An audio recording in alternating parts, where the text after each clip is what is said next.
देशातल्या उत्तर पश्चिममधला निकाल हा या देशातल्या संपूर्ण निकाल प्रक्रियेतल्या घोटाळ्यातला एक आदर्श घोटाळा आहे। भारतीय जनता पक्ष आणि त्यांच्याबरोबरच्या टोळ्यांनी देशभरामध्ये काही मतदारसंघात कशा प्रकारे विजय मिळवला त्याचं उत्तम उदाहरण म्हणजे मुंबईतला उत्तर पश्चिममधला निवडणूक निकाल। निवडणूक यंत्रणा ताब्यात घेऊन देशभरातलं चित्र असं आहे की जिथे 500 ते 4000 या फरकात जिथे जय पराजयाचं चित्र दिसत होतं शेवटच्या क्षणी, तेथे अशा प्रकारचे घोटाळे करण्यात आले। यंत्रणा ताब्यात घेऊन कीर्तिकरांना विजय घोषित केलं होतं, तरीही दोनदा फेर मतमोजणी करून त्यांना त्यांच्या विरुद्ध निकाल देण्यात आला आणि त्यामध्ये रिटर्निंग ऑफिसर वंदना सूर्यवंशी यांचा मोठा हात आहे। त्या काय जे काय आता खुलासे करतायत तांत्रिक, तो त्यांचा प्रांत नाही। तसं असेल तर ॲलन मार्क्सनी त्या वंदना सूर्यवंशीकडे शिकवणी लावावी। जो ॲलन मार्क्स सांगतो आहे, या देशातला सगळ्यात मोठा या क्षेत्रातला माणूस, तो सांगतो आहे की EVM हॅक होऊ शकतो आणि मोबाईलच्या माध्यमातून हॅक होऊ शकतो। हे ॲलन मार्क्स सांगतात। मी असा कधी आरोप केला नाही या निवडणुकीमध्ये, हा ॲलन मार्क्सचा आरोप आहे। त्याच्यामुळे उत्तर पश्चिमच्या निवडणूक अधिकाऱ्यांचा पूर्व इतिहास तपासून घेतला पाहिजे। CCTV फुटेज का दिलं जात नाही, त्यांना कोणाचे फोन ह्या काळामध्ये आले, वंदना सूर्यवंशीचे फोनसुद्धा ताब्यात घेतले पाहिजे। सगळे त्यांचा स्टाफ, त्यानंतर वायकरांच्या नातेवाईकांचे फोन जे तिथे फिरत होते आतमध्ये, अधिकाऱ्यांचे फोन घेऊन जे का उद्योग चालले होते, तो फोन वंद्राई पोलीस स्टेशनने जप्त केल्यावर वायकर यांचा एक जवळचा माणूस, रिटायर्ड पोलीस अधिकारी सातारकर, हा सातत्यानं 4 दिवस वंद्राई पोलीस स्टेशनमध्ये का येरझारा घालत होता? फोन बदलायचा होता, काही डील करायचं होतं, ते डील झालं की नाही याचा तपास व्हायला पाहिजे।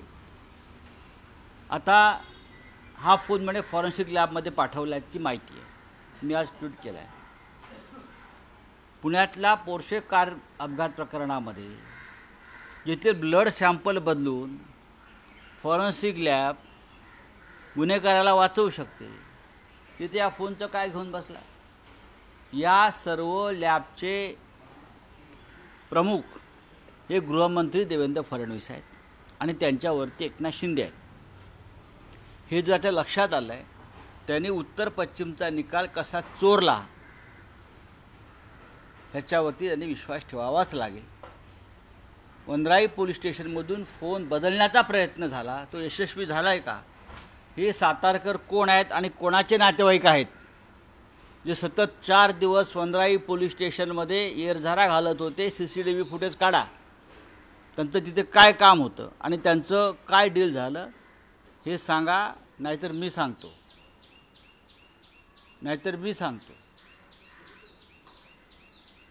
माझी मागणी आहे, हा संपूर्ण निकाल अत्यंत रहस्यमय आणि संशयास्पद आहे। त्याच्यामुळे रवींद्र वायकर यांना लोकसभा सदस्यत्वाची शपथ घेण्यापासून थांबवलं पाहिजे निवडणूक आयोगानं। जोपर्यंत ह्याची पूर्ण शहनिशा होत नाही,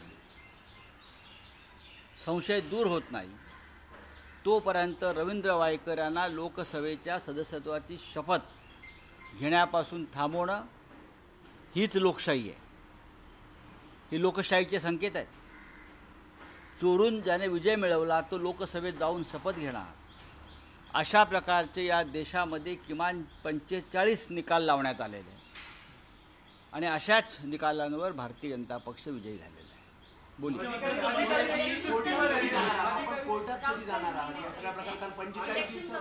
इलेक्शन कमीशन ने आपकी पार्टी ने जो आरोप लगाया है उसको नकारा है. राहुल गांधी के इलेक्शन कमीशन यानी कौन? बीजेपी की extended branch. Who is election commission? North west का जो चुनाव नतीजा निकाल सामने आया है तब से ये पूरा एक वादग्रस्त बन गया है, कंफ्यूजिंग हो गया है. जिस तरह से अमोल कीर्तिकर शिवसेना के उम्मीदवार को विजयी घोषित किया, एक बार नहीं 2 बार, अमोल कीर्तिकर को 2 बार विजयी घोषित किया. फिर रिटर्निंग ऑफिसर वंदना सूर्यवंशी को किसी का फोन आता है और एक इलेक्शन ऑफिसर दिनेश गुरव का फोन लेकर, अंदर फोन लेकर जिसका ऊपर ओटीपी है या अनलॉक कर सकते हैं ईवीएम मशीन या छेड़छाड़ कर सकते हैं ईवीएम मशीन से, वो फोन लेकर शिंदे गुट के उम्मीदवार रविंद्र वायकर का एक रिलेटिव अंदर घूमता है और फोन यूज करता है. सीसीटीवी फुटेज पे दिख रहा है. और वंदना सूर्यवंशी ने ऑब्जेक्शन नहीं लिया है. अब उनके ऊपर एफआईआर लॉन्च किया. अब ये फोन उनको विजय घोषित किया वायकर को, टोटली इलीगल. वो हारा हुआ आदमी है. अब वो फ़ोन जब्त किया है हमारे दबाव के बाद. अब वनराई पुलिस स्टेशन से वो फ़ोन बदलने की कोशिश चल रही थी 4 दिन से. मेरी जानकारी है वहाँ के जो पुलिस अफसर है राजभर उनको छुट्टी पर भेज दिया क्योंकि वो जांच कर रहे थे. कोई नया अफसर लाके अपना रखा है. कोई सातारकर नाम का एक रिटायर्ड पुलिस ऑफिसर जो वायकर के रिश्ते में है, वो वहाँ 4 दिन से कुछ डील कर रहा था वनराई पुलिस स्टेशन में. ये इस देश का ऐसा चुनाव का निर्णय है कि देश में ऐसे कितने चुनाव क्षेत्र में इस प्रकार से जो 100 या 1000 के दायरे में हार जीत हुई है, वो सभी क्षेत्र में उस प्रकार से चुनाव के नतीजे अपने कब्जे में लेने की कोशिश हुई है प्रशासन के माध्यम से. और मुंबई का नॉर्थ वेस्ट का चुनाव परिणाम उसका एक ज्वलंत उदाहरण है किस प्रकार से चोरी मारी लूटमार की गई है. मुख्यमंत्र्यांचं म्हणणं आहे की जिथं निवडून आले तिथं मशीन चाललं, मात्र हरले तिथं सेट. आमचा हा आरोप नाही, आम्ही हा आरोप केलेला नाही. नॉर्थ वेस्ट संदर्भातलाच हा आरोप आहे.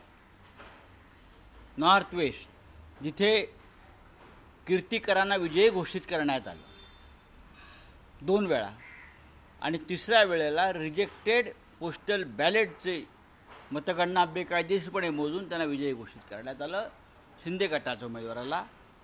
हमारी ये मांग है कि रविंद्र वायकर को जो घोषित किया है विजयी, उसको लोकसभा की सदस्यत्व की शपथ लेने से रोकना चाहिए. तो सीएम शिंदे ने कहा है कि ये सब अपोजिशन की स्ट्रैटेजी है. ये क्या स्ट्रैटेजी है? एलिगेशंस लगा कौन सा एलिगेशन है? ईवीएम के बारे में ऐसे हो नहीं सकता है. ओटीपी से ये शिंदे कौन है? शिंदे एलन मस्क का बाप है क्या? कौन है शिंदे? उनको क्या पता है?